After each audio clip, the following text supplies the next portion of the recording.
ഈ വിജയത്തിന് പിന്നിൽ വികസിത കേരളം, ടീം വികസിത കേരളം, ഓരോരോ സഹപ്രവർത്തകരുടെ അധ്വാനവും നമ്മുടെ ലീഡർഷിപ്പിന്റെ ഒരു കളക്റ്റീവ് ഒറ്റക്കെട്ടായിട്ട് പ്രവർത്തനം ആണ് ഇതിന്റെ പിന്നിൽ ഉള്ളത്. അവർക്കും ഞാൻ നന്ദി പറയുന്നു. ബി.ജെ.പി. എൻ.ഡി.എ മുമ്പോട്ട് വെച്ച വികസിത കേരളം ജനങ്ങൾ സ്വീകരിച്ചു. അതിന്റെ ഒരു റിസൾട്ടാണ് നമ്മൾ ഇന്ന് കാണുന്നത്. തിരുവനന്തപുരം കോർപ്പറേഷൻ, മുനിസിപ്പാലിറ്റീസ്, എത്രയോ ഗ്രാമപഞ്ചായത്ത് മുനിസിപ്പാലിറ്റീസിൽ നമ്മളുടെ ഒരു മുന്നേറ്റം, നമ്മളുടെ ഒരു ചാട്ടം, ഈ റിസൾട്ട് നമ്മളെല്ലാവരും കാണുന്നുണ്ട്.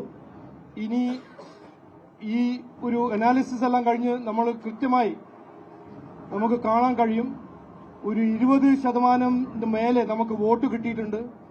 എത്രയോ ഗ്രാമപഞ്ചായത്തും ലോക്കൽ ബോഡിയിൽ നമ്മൾ ഒപ്പോസിഷനും അല്ലെങ്കിൽ നമ്മൾ ഭരിക്കുന്ന ഒരു സ്ഥിതിയിലാണ് ബി.ജെ.പി. എൻ.ഡി.എ എന്ന് ജനങ്ങൾ തീരുമാനിച്ചു. അപ്പോൾ ഇത് വികസിത കേരളം, വികസനം എന്ന കാഴ്ചപ്പാട് മുമ്പോട്ട് വെച്ച ബി.ജെ.പി. എൻ.ഡി.എ ജനങ്ങൾ സ്വീകരിക്കുന്നു.